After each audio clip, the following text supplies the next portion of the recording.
ସେ ଖଣ୍ଡଗିରିରେ ଆପଣଙ୍କର ବାଘା ପଡିବ, ତୁମ ବଜରଙ୍ଗୀ ପଡିବ, ଏଡା ପଡିବ, କୋଉଟାକୁ ବେଶୀ ଆପଣ ପ୍ରାଧାନ୍ୟ ଦେବେ? କାହିଁକି ନା ସମସ୍ତେ ଆପଣଙ୍କୁ ହିଁ ଖୋଜୁଛନ୍ତି। ମୁଁ ଖଣ୍ଡଗିରିକୁ ଭାବେନି ଯେ ସେଇଟା ଗୋଟେ ଶ୍ରେଷ୍ଠ ଜାଗା, ସେଇଠି ମୋ ନାଟକଟି ହେଲେ ମୁଁ ଶ୍ରେଷ୍ଠ ନିର୍ଦ୍ଦେଶକ କି ମୋ ନାଟକ ଶ୍ରେଷ୍ଠ ନାଟକର ମାନ୍ୟତା ପାଇବ। ମୁଁ ସବୁବେଳେ ଖାଲି ଏତିକି କହେ, 4 ରାତି ଯଦି ନାଟକଟିଏ ହଉଛି, 4 ରାତିରୁ ଗୋଟାଏ ରାତି ଶେଷ ରାତି ପଛେ ହଉ ମୋ ନାଟକଟି ହଉଥାଉ, ଦର୍ଶକ ଜାଣନ୍ତୁ ଯେ ମୋ ନାଟକଟିରେ କିଛି ଅଛି।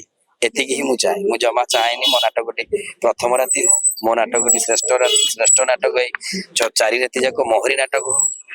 ମୁଁ ନିଜେ ମଧ୍ୟ ଏବେ ବି ଜଣେ ଶିଶୁ ହିସାବରେ ଜନ୍ମ ନେଇଛି, ମାତ୍ର ଏଇ କେଇ ଦିନ ହେଲା ମୁଁ ଯାତ୍ରା ଜଗତକୁ ଆସିଛି।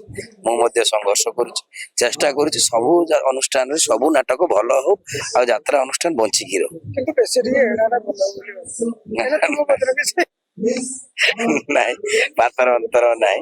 ସବୁ ନାଟକ ଏ ବର୍ଷ ଭଗବାନ କୃପାରୁ ଯେତିକି ବି କରିଛି ଭଲ ହେଇଛି, ଦର୍ଶକଙ୍କ ଆଦୃତ ପାଇଛି ବର୍ତ୍ତମାନ ସୁଦ୍ଧା। କିଏ ଜାଣେ ଆଗକୁ କଣ ହବ। ଏଡା ଭଲ ହେଇଛି, ସନାତନୀ ଭଲ ହେଇଛି, ରାଗିଚକି କଥା କହୁନ ଭଲ ହେଇଛି, ବର୍ଷା ରାତି ଛନକା ଛାତି ତାକୁ ବି ଲୋକ ପସନ୍ଦ କରିଛନ୍ତି। ଆକୁ ଦେବେ ବାଘା ଆପଣ ମାନଙ୍କ ସମ୍ମୁଖରେ, ଦେଖିଲେ ଜାଣିବେ କଣ ହେଇଛି ନ ହେଇଛି। ପିୟୁଷକୁ ଯେମିତି ସମସ୍ତେ ଯାତ୍ରାପାର୍ଟି ମାଲିକ ଟାଣି ନଉଛନ୍ତି, ଆପଣଙ୍କୁ ସେମିତି ଟାଣି ନଉଛନ୍ତି। ଆଗାମୀ ଜଲିଉଡ ଇଣ୍ଡଷ୍ଟ୍ରିରେ ଏକମାତ୍ର ଆପଣ ଗୋଟେ ନିର୍ଦ୍ଦେଶକ। ନା, ଜଣେ ନିର୍ଦ୍ଦେଶକ ପାଇଁ ମାତ୍ର 3ଟି 4ଟି ନାଟକ କରିପାରନ୍ତି ଜଣେ ନିର୍ଦ୍ଦେଶକ, ଆଉ ସେତିକି ବି ବହୁତ କଷ୍ଟର କଥା ଏବଂ ପରିଶ୍ରମ ବହୁତ କରିବାକୁ ପଡେ। ଆମେ ଏବେ ନାଟକ ଏଠି କରୁଛୁ, ଅନ୍ୟ ଆସନ୍ତା ବର୍ଷର ପ୍ରଥମ ନାଟକର ଷ୍ଟୋରି ବୋର୍ଡ ଆମେ ଲକ୍ କରିସାରିଲୁଣି।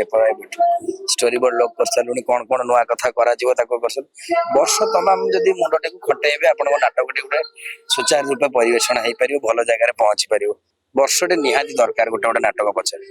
ଭାଇ ଗୋଟେ ପଟେ ରତି ମିଟୁନା, ଗୋଟେ ପଟେ ଆମର ପିୟୁଷ ଅଛନ୍ତି, ସନାତନୀର ଅଛନ୍ତି ଲରେନ୍ସ। କଣ ଲାଗୁଛି କିଏ ବେଶୀ ଭଲ ପରଫରମାନ୍ସ ଦଉଛି? ସମସ୍ତଙ୍କ ଠାରୁ ମୁଁ କମ ପରଫର୍ମର, କାହିଁକି ନା ସେମାନେ ସମସ୍ତେ ମୋଠୁ ବହୁ ଅଭିଜ୍ଞତା। ସେମାନେ ମୁଁ ଯାତ୍ରାକୁ ଆସିବାର ବହୁ ଆଗରୁ ସେମାନେ ଆସିଛନ୍ତି।